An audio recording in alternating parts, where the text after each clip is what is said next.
सम्मान्य सभामुख महोदय, वैकल्पिक विकास वित्त परिचालनका सम्बन्धमा व्यवस्था गर्न बनेको विधेयकमा माननीय सांसदज्यूहरूले राख्नुभएका निम्न संशोधनहरू नेपाल सरकारका तर्फबाट स्वीकार गरेको जानकारी दिन चाहन्छु।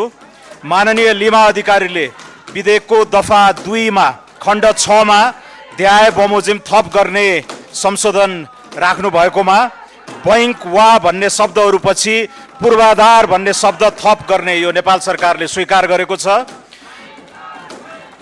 माननीय गणेश कार्कीले विधेयकको दफा नम्बर 2 को खण्ड ढ पछि द्यायको खण्ड ण थप गर्ने, नेपाली मूलको भन्नाले नेपाली वंशज नागरिकको विदेशमा रहेका सन्तान दर्शन जान सम्झनु पर्छ भन्ने संशोधन नेपाल सरकारले स्वीकार गरेको छ।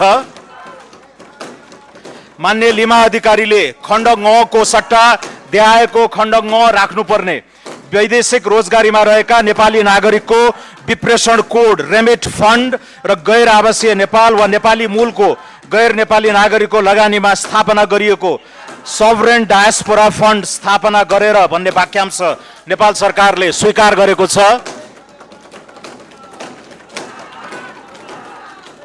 माननीय लिमा अधिकारीले विधेयकको दफा 4 उपदफा 2 को खण्ड घ पछि द्यायको खण्ड ङ थप गर्नुपर्ने, नेपालको सरकारको लगानी रहेको पूर्वाधारमा लगानी गर्न स्थापना गरिएको बैंक वा विशिष्टीकृत संस्थाले सार्वजनिक निजी साझेदारीमा लगानी गर्न तयार गरिएको परियोजना नेपाल सरकारले स्वीकार गरेको छ।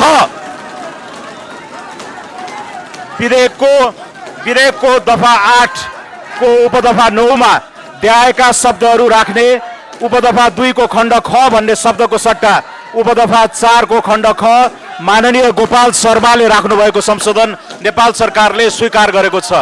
हामी देश बनाउने क्रममा छौं। देश बनाउनको लागि असाध्यै महत्त्वपूर्ण वैकल्पिक विकास वित्त परिचालन सम्बन्ध गरेको विधेयकमा माननीय सांसदज्यूहरूले राख्नु भएको महत्त्वपूर्ण संशोधनहरू स्वीकार गर्न पाएकोमा मलाई गर्व छ। धन्यवाद।